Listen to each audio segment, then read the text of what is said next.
இப்போது அடுத்த சம் பார்த்தீங்கன்னா, இதோட HCF அதாவது 32யும் 60யோட HCF தான் இந்த எக்ஸ்பிரஷனில் கொடுத்துருக்காங்க. அப்போ நம்ம இதோட HCF கண்டுபிடிக்கணும்.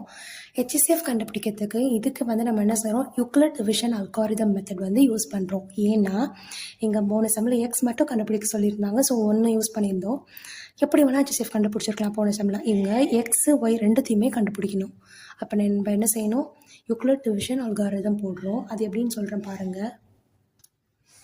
அதாவது பெரிய நம்பர் இது ரெண்டுத்தில் யார் பெரிய நம்பர், 60 is equal to 32. இங்கே வந்து கோஷன்ட் வரும், இங்கே ரிமைண்டர் வரும். A is equal to BQ plus R. இதுதான் ஃபார்முலா.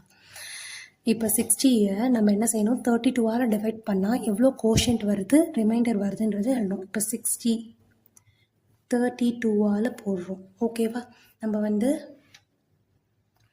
2 டைம்ஸ் போட முடியாது, 1 டைம்ஸ் தான் போடுறோம். 32 பேலன்ஸ் எவ்வளோ வரும், 28 வருமா. இங்கே பாருங்கள், 60 equal to 32 கோஷன்ட் 1 ரிமைண்டர் 28. இப்போது இந்த 32 இங்கே வரும்,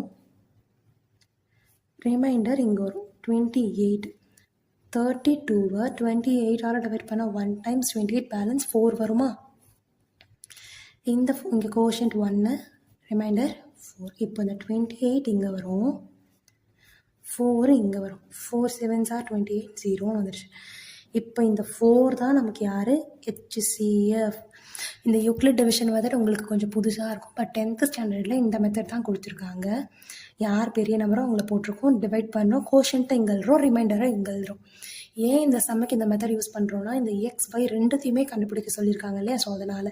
இப்போ பாருங்கள், இதை எடுத்துகிட்டு போயிட்டு நான் இங்கே எழுதுகிறேன். 4 is equal to 32x plus 60y. இப்போ பார்க்கலாம், இந்த சம்மை ரிவர்ஸ் ப்ராசஸில் எழுதணும். 4 is equal to, இப்போ 4ஐ நம்ம எப்படி எழுதலாம், 32 minus 28ன்னு எழுதலாமா. இங்கே பாருங்கள், 28 into 1 இருக்குது. இந்த 28 இந்த பக்கம் போனால் -28 ஆகிடுமா. 32 minus 28. இதை ரிவர்ஸ் ப்ராசஸில் எழுதுகிறேன். இந்த சம் கொஞ்சம் காம்ப்ளிகேட்டடாக இருக்க மாதிரி இருக்கும், பட் புரிஞ்சுக்கிட்டிங்கன்னா ஈஸி தான். இந்த 28 இந்த பக்கம் வந்தால் மைனஸ், ஸோ 32 minus 28.